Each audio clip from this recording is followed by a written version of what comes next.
लकडाउनको अवस्थामा तरकारी तथा फलफूल ढुवानीमा अवरोध गरी नष्ट गर्ने व्यक्तिहरूलाई कारबाही गर्न संसदीय समितिले गृह मन्त्रालयलाई निर्देशन दिएको छ।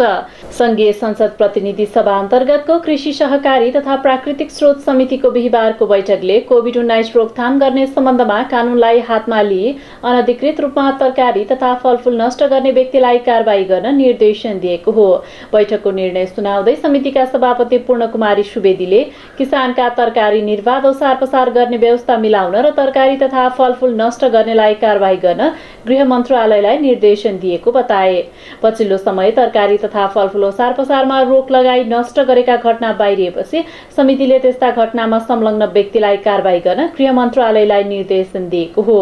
यस्तै समितिले कोभिड-19 का कारण समस्यामा परेका किसानलाई राहत र क्षतिपूर्तिको व्यवस्था मिलाउन कृषि तथा पशुपक्षी विकास मन्त्रालयलाई निर्देशन दिएको छ। कोभिड-19 का कारण समस्यामा परेका वास्तविक कृषकलाई उत्पादनका आधारमा बिउ, मल र प्रविधिमा अनुदान दिन निर्देशन दिएको छ। राष्ट्रिय आवश्यकता र स्थानीय सम्भाव्यताको आधारमा उत्पादकत्व अभिवृद्धि गर्दै ठूलो परिमाणमा एक स्थानमा एउटा बालीको खेती गरी कृषि वस्तुको उत्पादन वृद्धि गरी कृषकलाई आयमूलक, आधुनिक र मर्यादित पेशा तथा उत्पादनशील व्यवसायको रूपमा विकास गर्न निर्देशन दिएको छ। कुखुरा पालक कृषकहरूलाई गुणस्तरीय दाना उपलब्ध गराउने विषयमा दानाको गुणस्तरमा नियमित चेक जाँच गरी गुणस्तर कम भएको दाना बिक्री गर्नेलाई कारबाही गर्न समेत मन्त्रालयलाई निर्देशन दिएको छ। विकास मन्त्रालय अन्तर्गत समग्र यो कोभिड-19 को विश्वव्यापी महामारी पछाडि नेपाल सरकारले कृषिको आधुनिकीकरण र व्यवसायीकरणको योजनासहित गरिबीको कारणले कोही भोकै पर्दैन, कोही भोकले मर्दैन भन्ने नारालाई सशक्त ढङ्गबाट कार्यान्वयनमा लैजान पर्ने आवश्यकता देखिन्छ। ल यो के भयो? ठिकै छ। नेपालको सबै खाली जमिनलाई खेर जान नदिने, कृषियोग्य भूमिको पूर्ण उपयोग गरी सघन खेती प्रणालीका माध्यमबाट धान, गहुँ, मकै, तरकारी, आलु लगायत कृषि उपजको उत्पादन वृद्धि गर्नु आवश्यक देखिन्छ।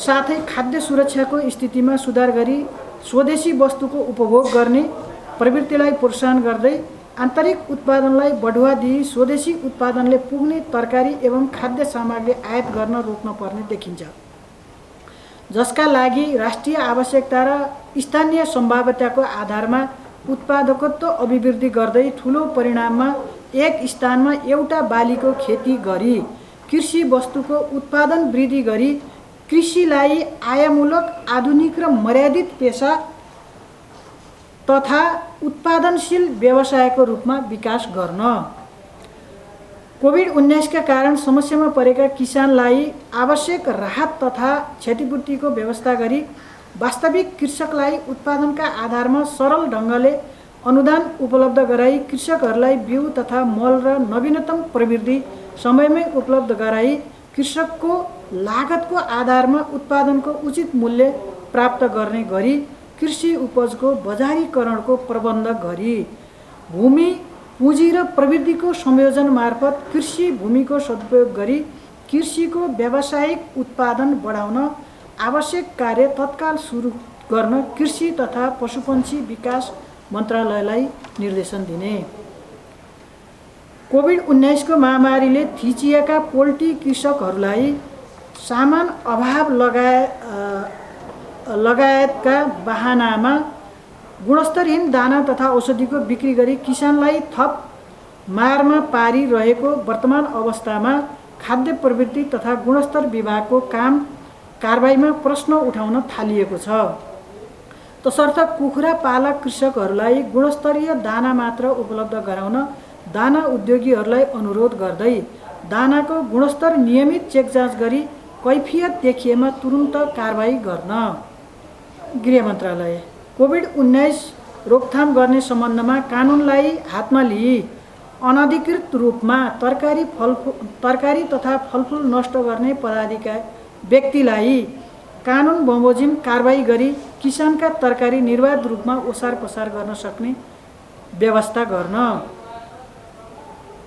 उद्योग, वाणिज्य तथा आपूर्ति मन्त्रालय सर्वसाधारण जनताको स्वास्थ्यको ख्याल गर्दै खाद्य पदार्थमा कुनै अखाद्य पदार्थको मिसावट रोक्न, नेपाललाई आवश्यक पर्ने खाद्यान्न सञ्चित कायम गरी महामारीमा खाद्यान्न अभाव हुन नदिन आवश्यक कारबाही गर्न।